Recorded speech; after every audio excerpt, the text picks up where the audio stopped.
Assalamualaikum warahmatullahi wabarakatuh. Baiklah, kami dari kelompok 5 akan melakukan beda jurnal mengenai analisis dosis radiasi terhadap radioterapis menggunakan pocket dosimeter, TLD batch, dan TLD 100 di instalasi radioterapi RSUP Dr. M. Jamil Padang. Adapun anggota kelompok dari kelompok 5 yaitu saya Muhammad Ivan Harika Putra, Eli Devira, Nabila Fauzi Syafitri, Raudatul Jannah, Intan Pratiwiriani, dan Nurul Fatona.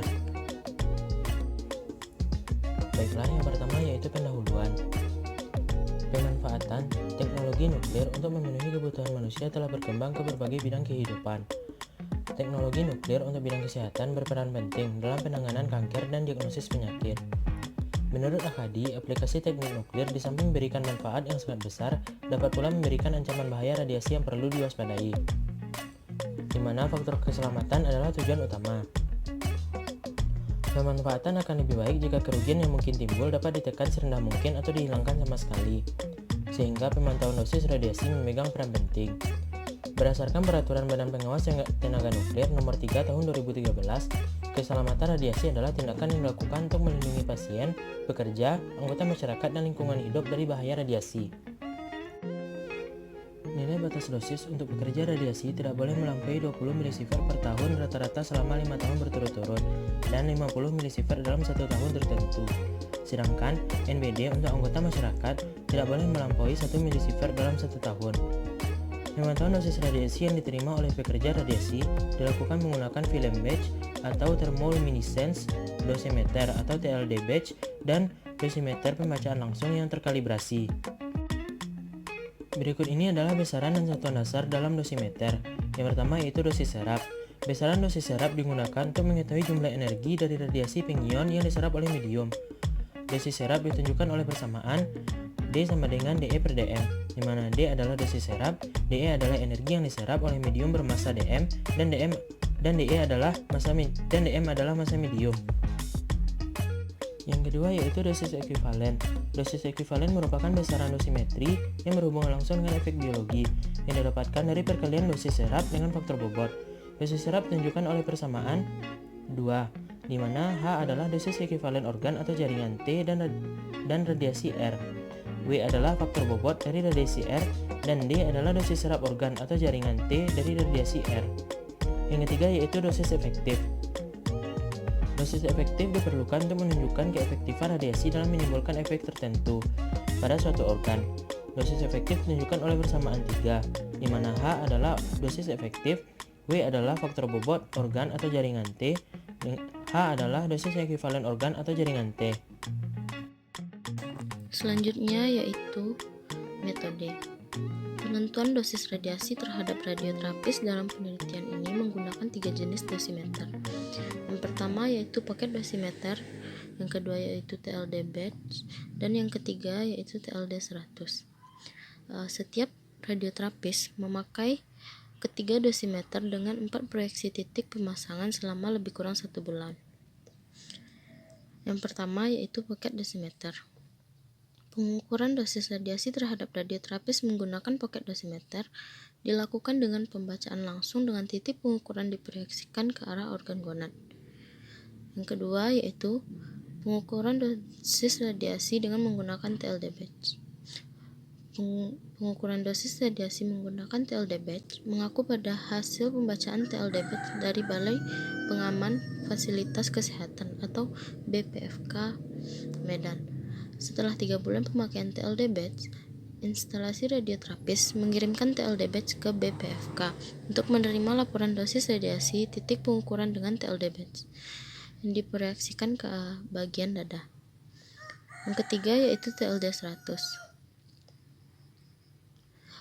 Pengukuran dosis radiasi menggunakan TLD 100 dilakukan dengan 4 proyeksi titik pengukuran yaitu mata, tiroid, dada, dan gonad. TLD 100 disediakan oleh Pusat Teknologi Keselamatan dan Metrologi Radiasi atau PTKMR Batan, akan dikirim kembali untuk proses pembacaan dengan TLD read. Selanjutnya, hasil pengukuran dosis radiasi menggunakan pocket dosimeter, TLD batch, dan TLD 100. Yang pertama, menggunakan pocket dosimeter. Pada gambar 1 itu merupakan hasil pengukuran dosis radiasi terhadap 3 radioterapis, yaitu radioterapis A, radioterapis B, dan radioterapis C.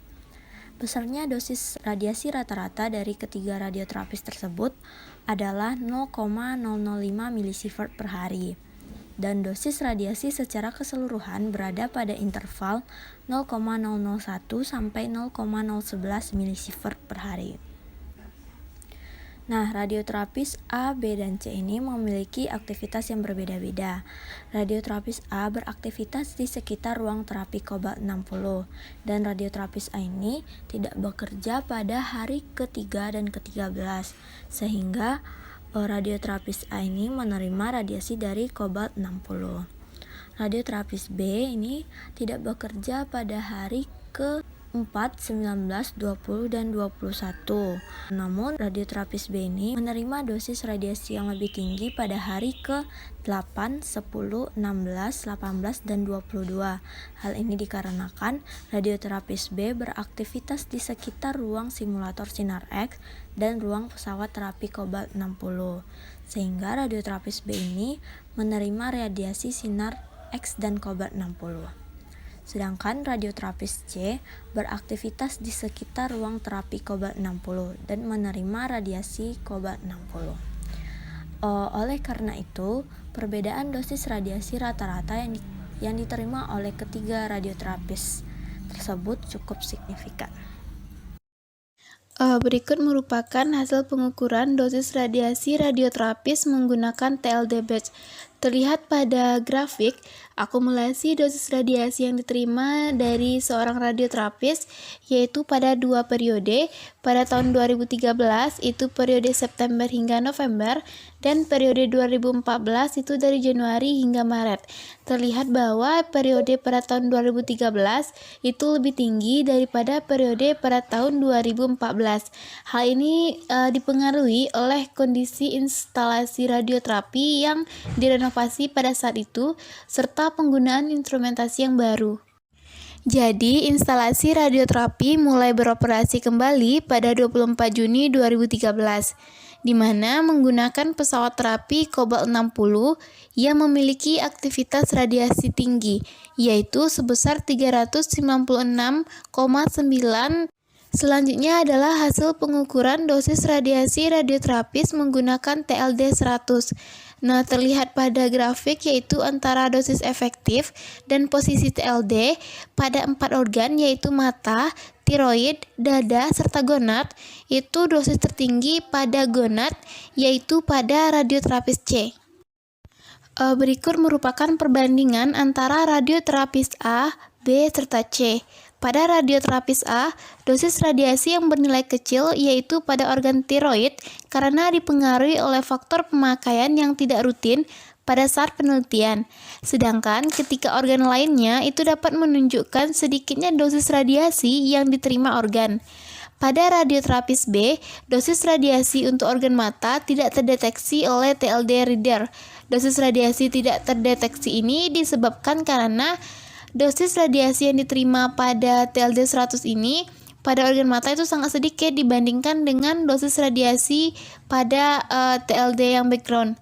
Sedangkan yang terakhir yaitu pada radioterapis C, tingginya dosis efektif organ gonad itu menunjukkan banyaknya dosis radiasi yang diterima pada organ tersebut dibandingkan dengan organ lain.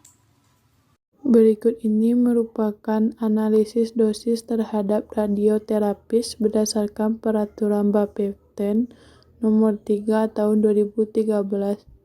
Tabel ini menjelaskan tentang perbandingan hasil ukuran dosis radiasi pada radioterapis menggunakan pocket dosimeter, TLD batch, dan TLD 100 terhadap NBD yang ditetapkan oleh Bapeten. Berdasarkan hasil pengukuran, dapat diketahui dosis radiasi radioterapis di Instalasi Radioterapi RSUP M. Jamil Padang.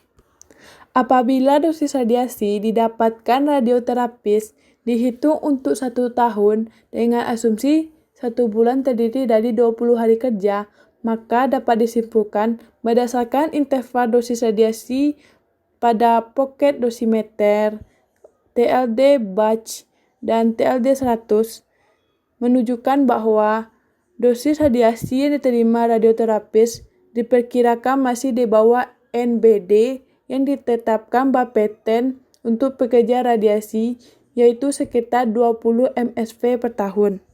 Kemudian, berdasarkan pengukuran dosis radiasi menggunakan pocket dosimeter, memiliki dosis lebih besar daripada pengukuran TLD 100, walaupun titik proyeksinya sama terhadap organ gonad. Sementara menggunakan TLD batch, memiliki dosis yang lebih besar terhadap pengukuran TLD 100, meskipun titik proyeksinya juga disamakan terhadap organ dada. Hal tersebut menunjukkan perbedaan sensitivitas terhadap dosimeter, karena memiliki karakteristik masing-masing. Pocket dosimeter merupakan dosimeter bacaan langsung atau alat ukur aktif, dan merekam radiasi lebih besar daripada TLD 100.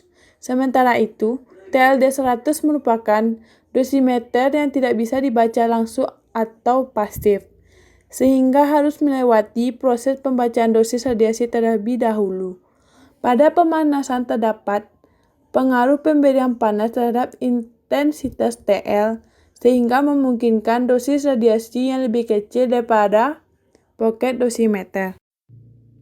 Perkenalkan, nama saya Raudatul Janah. Di sini saya akan menjelaskan mengenai estimasi efek radiasi terhadap radioterapis.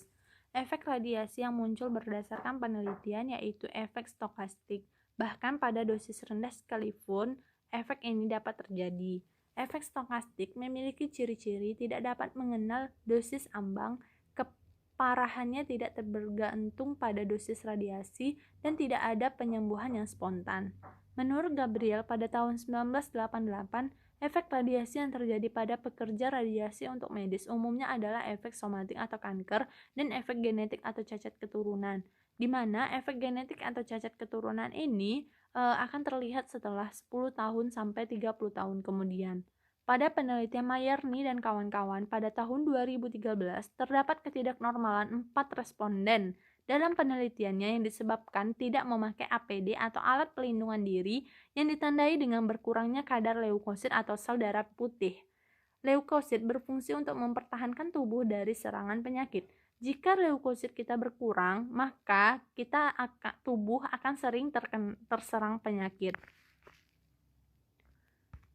Selanjutnya, dari penelitian, ada hal yang kurang diperhatikan oleh radioterapis di M. Jamil.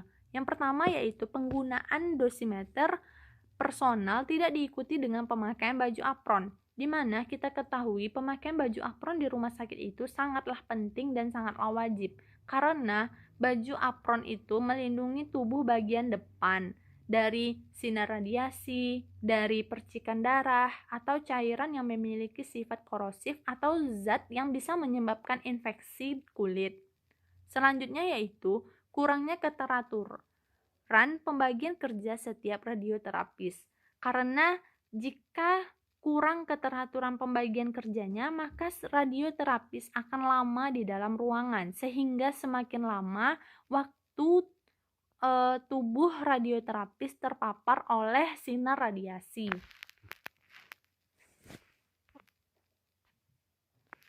Selanjutnya, kesimpulan.